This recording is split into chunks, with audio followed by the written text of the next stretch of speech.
chicorée du matin, plutôt midi. C'est quoi ce nouveau débat entre... Enfin, ce nouveau, ça a toujours existé. Ce débat entre les carnivores, les herbivores, les végétariens, les véganes. Herbivores, bien sûr, c'est une blague. Mais c'est quoi ce débat constant entre ces gens, concrètement? Pourquoi en fait est-ce que l'homme essaye toujours de se créer une fausse identité? Pourquoi est-ce que l'homme essaie toujours d'essayer de recréer la réalité, de se mettre une identité, d'avoir une identité unique qui le sépare des autres?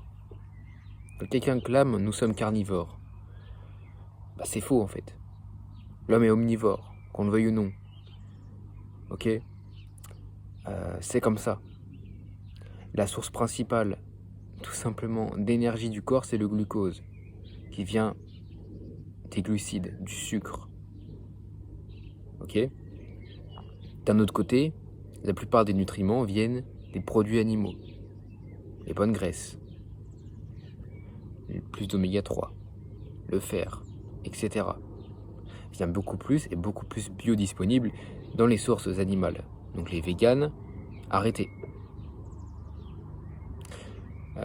Mangez ce que vous voulez, encore une fois, mais moi ce qui m'énerve, c'est pas que quelqu'un mange quelque chose. Le Seigneur nous dit dans la Bible, en tout cas il est dit dans la Bible que, c'est Saint Paul qui nous dit ne juge pas celui qui mange, et que l'autre fait ne te juge pas selon ce que tu manges.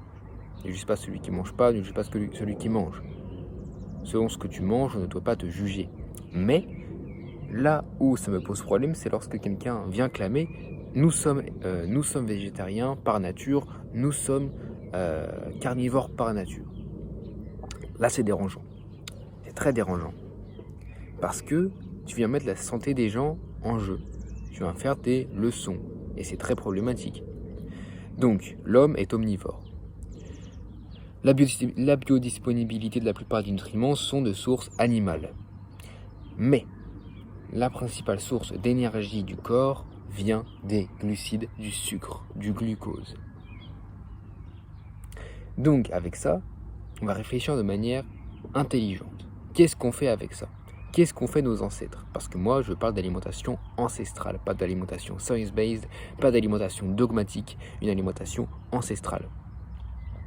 L'avantage de l'ancestral, c'est que ce sont nos ancêtres, ou d'autres ancêtres, pas forcément mes ancêtres, qui ont voulu survivre dans un habitat, dans un certain environnement. Le but de l'alimentation ancestrale, c'est pas d'avoir des dogmes, c'est de survivre dans un environnement en bonne santé et le plus longtemps possible et de faire perdurer l'espèce. C'est ça le but de l'alimentation ancestrale. Nos ancêtres ne se sont pas dit tiens, je vais faire de l'alimentation ancestrale parce que c'est ancestral. Non, il veut survivre dans son environnement. On va analyser leur alimentation. Faites vos recherches. Aucun peuple n'ayant le choix n'a été carnivore. Aucun peuple n'ayant le choix n'a été végétarien ni vegan. Aucun. Aucun. À chaque fois, tous ont mangé des produits animaux, la plupart en petite quantité, et surtout des glucides, des amidons, du sucre, des fruits, des légumes. Voilà ce qui s'est passé. Et si on regarde ça, la plupart du temps, c'est comme ça. C'est comme ça. Très souvent, les carnivores vont nous dire « Oui, mais regarde, les Inuits, ils vivent en forme, etc. » Mais les Inuits n'ont pas le choix. Tu ne peux pas prendre quelqu'un qui n'a pas le choix. C'est comme quelqu'un qui est musclé, qui est en prison. Il est musclé, tu vas dire « Regarde, lui, il est musclé, il fait ce programme de sport, donc ça veut dire que ça marche et je vais faire le même. » C'est vrai, tu peux faire le même, mais il n'a pas le choix d'être en prison. Alors que peut-être que s'il n'était pas en prison, il irait dans une salle de sport plus développée, avec plus de choses. En quoi est-ce que c'est l'exemple parfait? Parce que si on parle de la même chose, moi je te dis que la majorité des peuples mangeaient des glucides. Tout simplement. Je mélange un peu entre les carnivores, les végétariens, je fais un petit peu une vidéo qui englobe tout. Mon but c'est pas d'être à charge contre les carnivores ou d'être à charge contre les végétariens. J'englobe un petit peu les deux. Plutôt le problème global, finalement. De vouloir dire l'homme est ci, l'homme est ça. Alors que la nature parle pour elle-même, tout simplement. Vouloir renier tous les produits animaux, c'est contre-instinctif. Vouloir renier tous les végétaux, c'est contre-instinctif aussi. Ceux qui cherchent la cétose, vous cherchez le stress. Votre corps est en stress. Lorsque votre source principale de nutriments, c'est la graisse. Votre corps est en stress. La cétose, c'est un petit peu du stress. La source d'énergie principale de l'homme, c'est le glucose. Et les carnivores, qu'est-ce qu'ils veulent faire? Ils veulent être en cétose. Donc, le corps va transformer le gras, entre guillemets, en glucose, même si c'est pas vraiment le cas. Plus ou moins. Le gras en glucose qui va donner de l'énergie au corps, tout simplement. C'est ça la cétose.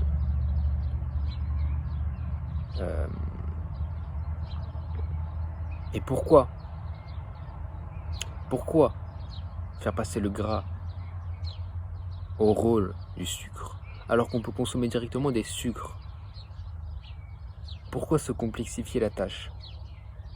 Pourquoi ne pas consommer directement de l'énergie? Et finalement, les carnivores critiquent beaucoup les végétariens qui se compliquent la tâche en élaborant des stratégies, par exemple en prenant de la vitamine C avec le fer parce que ça augmente l'absorption x 300 ou je ne sais plus quoi, x 300%. D'avoir des sources, parce que moi je suis durant le carême orthodoxe, donc là par exemple j'ai des graines de chia. En temps normal je pense pas que j'en prendrais, je prendrais des poissons gras, même si ça a un effet, ça fait du mucilage, ce qui aide à la digestion, on dit en tout cas. J'ai des amandes, j'ai un kiwi, enfin 2 kiwis, j'ai une chicorée que je prendrais même si j'étais pas en jeûne, j'ai des tartines de pain avec du bon chocolat fondu, délicieux. Les carnivores critiquent beaucoup donc les végétariens qui font les véganes, qui se compliquent la tâche parce qu'ils prennent des compléments, parce qu'ils prennent des choses plus compliquées. Par exemple, ils prennent des sources de fer, mais de fer non héminique, alors que le fer héminique des sources animales est beaucoup plus biodisponible, parce que le fer non héminique est biodisponible à 5%, voire moins, etc. Mais eux sont en cétose. Eux prennent la graisse comme principale source prennent la graisse comme énergie du corps, alors que le corps utilise vraiment le glucose. Donc en fait, il y a une contradiction des deux côtés. Les deux se compliquent la tâche. Les deux compliquent la tâche à leur corps, les deux créent un stress sur leur corps inutile, alors qu'on pourrait largement utiliser les deux sources. Sérieusement, qu'est-ce que vous allez choisir? C'est un non-sens. Et en plus,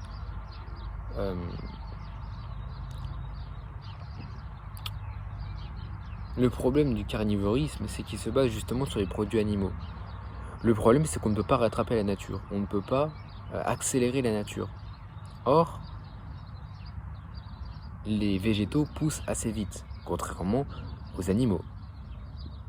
Donc, un peuple sur une toute petite échelle, qui chasse ou qui élève des animaux, peut être carnivore.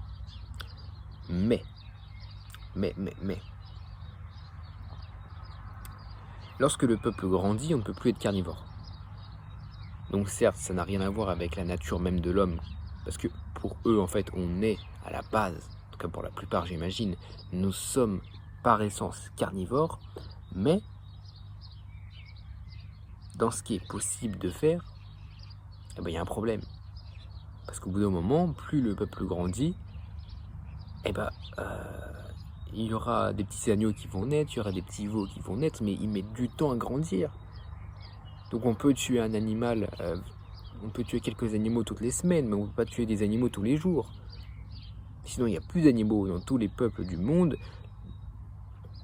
Les bêtes d'élevage ont toujours été, les bêtes qui élevaient les gens ont toujours été la richesse qui les avait. On ne le tue pas pour rien. Alors que retourner la terre est beaucoup plus simple. Parce que toutes les années, tu as une variété immense d'aliments que tu peux consommer sans aucun problème. Donc, d'un point de vue stratégique, d'un point de vue stress du corps, d'un point de vue biodisponibilité, on ne peut pas être végétarien, en tout cas, on ne peut pas être vegan, genre le végétarien, vegan ou carnivore. C'est tout simple. Je suis désolé. C'est comme ça. Mais qui je suis moi pour dire ce qu'est la nature de l'homme? Personne. Ce que j'essaie simplement de dire, c'est que l'alimentation ancestrale nous prouve, chez des peuples qui n'avaient aucun dogme, que on n'est ni vegan ni carnivore. Quand les peuples ont le choix, ils se basent principalement sur les sources végétales, donc les glucides, autrement dit les fruits, les tubercules. Par exemple, 80% des calories du peuple d'Okinawa viennent des patates douces violettes. Par exemple, également dans les pays de l'Est, ça va aussi être les flocons d'avoine. Il y avait un peuple qui consommait principalement des flocons d'avoine, je ne sais plus le nom. Est-ce que j'ai déjà su? Je ne sais pas. En tout cas, je sais que ça existait. On va souvent, par exemple, aussi vous donner l'exemple des Maasai. Alors ouais, les Maasai, ils boivent du sang et du lait. Alors oui, mais les Maasai, c'est pas vraiment le cas, en fait. Parce que les Maasai, littéralement, et les Samburu, c'est Samburu? Non, Samburu, pardon. Les Samburu, qui sont des Maasai et Samburu, qui sont deux peuples d'Afrique. Et donc, les Samburu et les Maasai se ruent sur du miel lorsqu'ils peuvent en avoir. Et c'est ça qui est très drôle avec les carnivores, c'est que les carnivores peuvent manger du miel. Ils s'autorisent à manger du miel parce que c'est pas vraiment végétal. Même si, est-ce que c'est vraiment animal? Non, finalement. Mais bon, on va dire que si. Allez, soyons fous. Et en fait, les Maasai et les Samburu, dès qu'ils peuvent prendre du miel, ils se mettent en danger littéralement. Et ils n'ont pas que des protections. Il y a un documentaire d'ailleurs qui avait été fait sur les Samburu, et on les voit vraiment, les Samburu nomades spécifiquement. Ils vont chercher le miel, ils sont piqués par les abeilles. À votre avis, pourquoi? Pourquoi se donner tant de mal? Pourquoi avoir mal pour manger du miel? Parce que le miel, c'est littéralement du glucose. Je crois qu'il y a glucose fructose dans le miel. Il y a les deux, je crois. Oui, je crois que c'est 50-50. Non, je ne sais plus. Il faut que je revoie. Et quoi qu'il arrive, c'est du glucose, c'est du sucre. L'énergie préférée du corps. Pourtant, ils boivent du sang et du lait, je ne comprends pas. Soit, c'est comme ça. Parce qu'ils se ruent sur le sucre. Alors les carnivores prennent aussi du miel, de la gelée royale, du pollen, etc., etc. Mais ça reste la même logique. C'est que si les Samburu voyaient là actuellement des dattes, des bananes, c'est incroyable. Source d'énergie rapide, ultra digeste.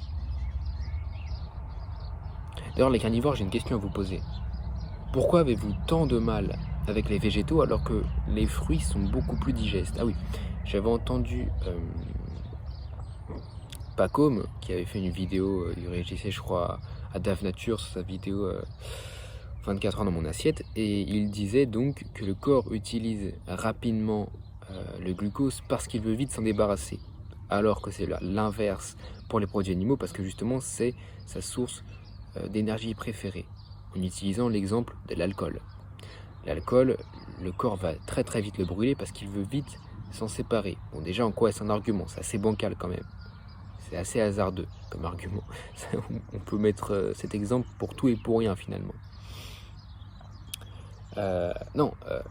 Moi je peux très bien te dire, bah non, le corps retient beaucoup plus les produits animaux dans le corps justement, en lui-même, parce que c'est plus dur à digérer, parce que c'est plus long. Alors que les végétaux digestes ou végétaux indigestes mais bien préparés, et ça va beaucoup plus vite. Je crois que les fruits c'est 15 minutes de digestion environ, en général. 15 minutes, les légumes je crois que c'est 45 minutes. Et la viande c'est 3 heures je crois, 2-3 heures. Quelque chose dans le style. Donc on voit bien là que le corps a une préférence. En tout cas le corps déjà a la capacité de digérer les deux, de fonctionner avec le gras et le sucre, mais une préférence claire pour le sucre. On sait que le cerveau fonctionne au glucose, on sait tout ça. Vouloir se priver de glucides, c'est se faire du mal, littéralement. Voilà, tout simplement. Donc, il y a beaucoup de commentaires sur mes vidéos qui disent oui, tes vidéos ne sont pas assez structurées, etc. Alors là, ça fait 2-3 mois que j'ai pas fait de vidéo sur YouTube, donc ne m'en voulez pas, s'il vous plaît, que ma vidéo ne soit pas structurée. Mon but c'est pas faire une vidéo structurée, mon but en fait, ça je crois que je l'avais déjà dit, c'est un peu de faire un podcast. Autonome, un podcast solitaire. Bien sûr, si je peux faire des vidéos avec des gens, que ce soit en vidéo ou en physique, avec d'autres gens sur ce sujet, bien sûr pourquoi pas, mais là actuellement, des fois j'ai envie, il y a des vidéos, regardez mes vidéos où j'ai pris des notes, où j'avais une feuille, où je parlais, etc. Mais là, tout ce que je veux c'est remettre les choses dans l'ordre, retirer les dogmes de l'alimentation. Alors on va me dire, oui toi tu te contredis parce que tu es en train de faire du jeûne. Tu es en train d'être vegan. Non, parce que je veux prendre des fruits de mer. Cependant, donc ça va. Oui, mais toi du coup, toi t'es presque vegan, etc. Donc ton alimentation elle est dogmatique. Oui. Mais c'est pas parce que mon alimentation n'est pas dogmatique parce que je dis qu'être vegan c'est mieux pour la santé. On est vegan, en tout cas presque vegan, on va dire. Durant, donc là c'est 50 jours. Et c'est 200 jours par an. Pas parce que ce serait meilleur pour la santé, pas parce que c'est optimal. C'est pas dogmatique comme les végétariens et les véganes. Ça n'a rien à voir. Même comme les carnivores. C'est pas ça. C'est parce qu'on veut reprendre le contrôle sur le corps et on sait depuis toujours que la viande éveille les passions et que la viande donne au corps cette satiété. C'est positif parce que ça veut dire que la viande nourrit, ça veut dire que la viande offre tous les nutriments et avec de la biodisponibilité incroyable, mais que nous, on va s'en séparer pendant quelques temps, tout comme les laitages, tout comme tout comme les œufs, tout comme les fromages, etc. Vous entendez bien, tout comme les poissons à colonne vertébrale, parce qu'en fait, on veut retirer au corps cette satisfaction. Donc en même temps, oui, en soi, évidemment, ce n'est pas la meilleure chose à faire selon moi pour la santé. Mais le fait qu'on puisse avoir des fruits de mer, voilà, quand même. Et si on fait bien les choses, ça n'aura pas d'impact sur la santé. Ça peut même avoir un impact positif. Mais moi, je fais pas ça pour ma santé. Ça aussi, un point de vue santé, évidemment. Mais je fais ça parce que ma religion me dit de le faire. Il y en a certains qui vont se dire « Ah, regarde, tu es sous des dogmes, tu ne peux pas réfléchir par toi-même, c'est ta religion qui te dit quoi faire. » Oui, ma religion me dit quoi faire, mon église, qui est l'église orthodoxe russe hors frontières, me dit quoi faire. Parce que je ne suis qu'un homme pécheur et que je ne suis personne pour dire qu'est-ce que Dieu veut pour moi. Ok ? Ce que les protestants ont beaucoup tendance à faire, malheureusement. C'est pas le sujet du tout. Mais tout ce que je veux dire, c'est que moi, lorsque, par exemple, je vais vous dire concrètement quelle sera mon alimentation, je pense que je referai une vidéo dessus. Dites-moi les vidéos que vous voulez que je fasse en commentaire, blablabla. Dites-moi clairement, qu'est-ce que tu veux que je fasse comme vidéo, qu'est-ce que tu veux que je dise comme sujet. Moi, ça reste par contre sur l'alimentation ancestrale. Évidemment, il peut y avoir aussi un point de vue, pas que alimentation, un point de vue santé, un point de vue sommeil, un point de vue énergie, un point de vue, etc. Ok. Donc dis-moi concrètement ce que tu veux que je fasse en vidéo. Mais moi concrètement, mon alimentation, quand le jeûne sera fini, donc je crois que c'est mi-avril environ, j'ai passé mon anniversaire, je pourrais pas manger de gâteau avec du lait. Mon anniversaire c'est le 21 mars. Le Seigneur m'a fait naître littéralement le lendemain du printemps. Donc, je crois pile le jour de l'équinoxe de printemps ou d'été, non, printemps. Et ouais, je suis fait pour le soleil, n'est-ce pas? Non, mes cheveux poussent bien. La dernière vidéo que j'ai faite, mes cheveux étaient beaucoup plus courts. Je crois qu'ils arrivaient à là. En 3 mois, ils ont bien poussé quand même. Où est-ce que je vais arrêter? Je ne sais pas. On va voir. Parce qu'à chaque fois, en fait, on me dit ouais, coupe tes cheveux, ça commence à être long. Mais en fait, à chaque fois, on me dit bah ça rend bien. Ah, c'est joli. Mais coupe-les. Attention, après, ça va être trop long. C'est ça qu'on me dit. 2 mois plus tard, je reviens. On me voit, on me dit ah, c'est vrai que ça rend bien. Mais coupe-les, après, ça va être trop long. Et en fait, à chaque fois, on me dit que ça va être trop long. À chaque fois, en fait, on me dit que mes cheveux vont être trop longs. Mais à chaque fois, on me dit que ça rend bien. Donc, pourquoi les couper alors? Parce qu'on est un petit peu formaté à se couper les cheveux. Ça fait depuis fin mai 2025 que je ne suis pas allé chez le coiffeur, ça fait plus de 9 mois. Donc, voilà. De l'argent économisé pour mettre dans l'alimentation, n'est-ce pas? En plus, c'est beaucoup plus joli, je trouve. Bon, là, des fois, ça part un petit peu en pique par-ci par-là. Mes cheveux, je les lave tous les 3 jours. Tous les 3 jours. Des fois, je mets juste de l'eau. Des fois, je me lave pas du tout les cheveux. Mes cheveux, je les lave au savon de Marseille. Tous les 3 jours, je pense pas que se laver les cheveux au savon de Marseille tous les jours soit sain. Je le sens, après mes cheveux deviennent un peu plus secs. Donc tous les 3 jours, je pense que c'est bien. Hier soir, je triche un peu. Hier soir, je me suis lavé les cheveux. Mais sinon, ils sont beaux après 4 jours. C'est vrai qu'ils sont un peu moins beaux. Normal, on transpire, etc. Donc, vous forcez pas à ne pas vous laver les cheveux. Je referai une vidéo dessus, je sais pas ce que je raconte. Ça fait 2 minutes que je suis sur les cheveux.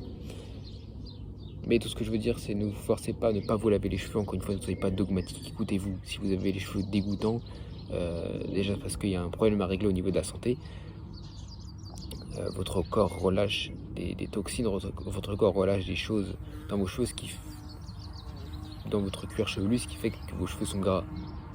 Voilà. Donc si vos cheveux sont gras, allez pas dire Enzo Ancestral, il a dit qu'il fallait se laver les cheveux tous les 3 jours. Bon, non, ok. Essayez de résoudre le problème de base et faites en sorte que vos cheveux soient propres, mais de manière naturelle, pas avec du Head & Shoulders, pas avec toutes ces bêtises. On peut prendre les œufs, on peut prendre le savon de Marseille, on peut prendre le savon d'Alep, etc. Mais donc, quelle alimentation moi je reprendrai, pour en revenir au sujet de base, quelle alimentation moi je prendrai lorsque j'arrêterai le jeûne, lorsque le carême, le grand carême sera fini? Il n'y aura pas beaucoup de viande, hein, ça changera pas, je pense. La viande, j'aime pas tant que ça. Donnez-moi un steak, c'est pas si bon que ça, honnêtement. Moi, si tu mets pas du paprika dessus, s'il est pas haché, franchement, c'est pas incroyable, hein. Désolé, mais la viande, c'est pas incroyable. Voilà. Donc la viande, moi, ce sera jamais tous les jours, ce sera à la limite 1 fois par semaine. Le foie, j'avais dit que je mangerais du foie, ça me dégoûte, je peux pas manger ça. Il y aura sûrement du foie de morue, des sardines évidemment,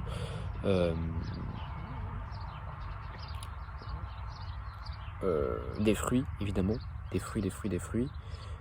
Toujours du pain au levain, des patates douces surtout, patates douces violettes, quel délice. Des fruits, encore une fois je répète, des légumes, des fruits et légumes, les deux. Qu'est-ce qu'il y aura d'autre? Du laitage, donc surtout du beurre cru. Je vais essayer de trouver du beurre cru Gabori, ou faire mon beurre cru moi-même. Du beurre cru, du lait cru, du lait fermenté, du kéfir, du fromage au lait cru, de la faisselle, bref tout ce qui est laitage, au mieux brebis ou chèvre, beaucoup plus assimilable par le corps humain.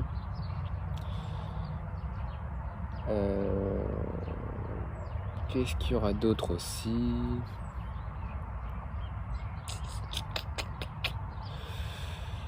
Ouais, bah, ce sera principalement la base de mon alimentation en fait. À la base, fruits, tubercules,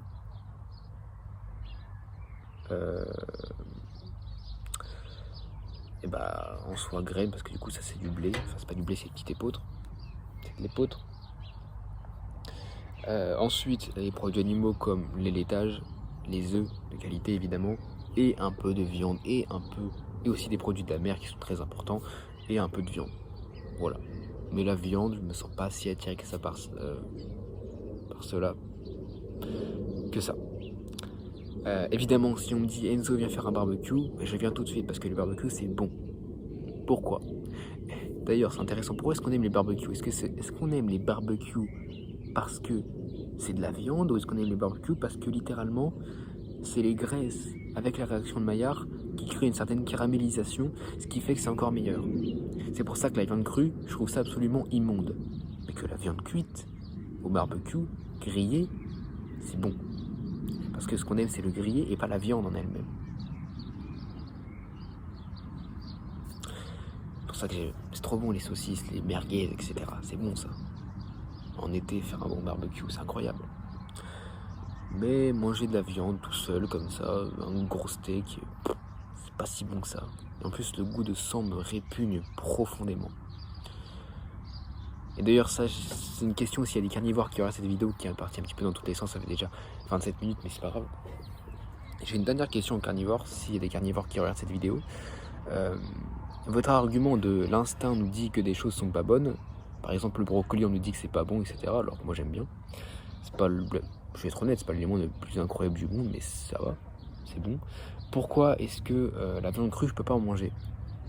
De qualité, hein, même si elle est qualité. Pourquoi est-ce que ça me répugne profondément? Oui, je n'abuse pas dans mes mots, c'est vrai. Le foie de veau, de qualité encore une fois. Un foie d'eau de pâturage, de grande qualité. Il était bien foncé, belle couleur, belle texture. Non, la texture, c'était pas bon dans la bouche. Ah non. Ah, le goût du sang, le goût de fer, je ne peux pas. Donc pourquoi est-ce que j'y arrive pas? Alors que vous dites pour l'instant que l'instinct décide. Deux théories. Soit c'est juste pas bon, mais je sais qu'il y a énormément de gens qui aiment. Donc je vais pas dire qu'instinctivement c'est mauvais pour l'homme. Je vais plutôt dire que c'est adapté aux besoins et que je pense pas donc avoir besoin de fer, plus de fer que de ça. On a tous besoin de fer évidemment, c'est pas ce que je dis. Je dis que j'ai peut-être pas besoin d'une source de fer aussi riche que les abats et que la viande. Et que le goût du fer me dégoûte. Ou que juste le goût du fer me dégoûte, tout simplement. Et même symboliquement, le goût du fer, le goût du sang, c'est le goût de la mort, littéralement. L'homme ne veut pas voir de sang, c'est la mort. Ça peut tout rien dire, c'est un peu symbolique. Soit. Voilà, donc ça c'est ma seule question. Pourquoi vous qui louez tant l'instinct, est-ce que moi en fait je trouve ça dégoûtant? Pourquoi est-ce que manger un cerveau cru, j'ai jamais essayé, je trouve ça un peu dégoûtant quoi. J'imagine que ça doit être assez gélatineux. Oh. Pourquoi est-ce que manger du foie cru? Est-ce que voir du sang sur mes mains, pourquoi est-ce que ça me... C'est pas appétissant. Et encore une fois, donnez pas l'exemple des Maasai parce qu'eux ils ont pas le choix. Ils sont nomades, ils ont que leurs animaux avec eux. Évidemment, ils sont obligés de les faire saigner et de prendre leur lait. Tout simplement. Honnêtement, je pense que les Bédouins nomades sont un petit peu mieux. Parce qu'ils ont du lait, un peu de viande et des dattes. Riche en fibres. Digeste et indigeste. Riche en sucre. Les fraîches sont très très digestes et hydratantes. La date c'est le meilleur fruit du monde. En deuxième place, non, première place banane. Deuxième place date. Troisième place. Le troisième place il change en fonction des saisons. Des fois ça va être la fraise, des fois ça va être la framboise, des fois ça va être le kiwi, ça dépend. Mais dans mon top 2 ça restera toujours banane date. Si je devais choisir deux fruits jusqu'à la fin de ma vie, banane et date, tout simplement. Peut-être qu'on va mettre l'orange, mais l'orange, je sais pas si horrible que ça. L'orange, c'est bon quand la peau, elle est pas, la peau à l'intérieur, elle est pas toute. Instinctivement, on le sent que des fois, il y a des peaux qui sont faciles à mâcher, d'autres, faut mâcher lentement. Voilà, autant ne pas la manger finalement, quand c'est vraiment pas bon.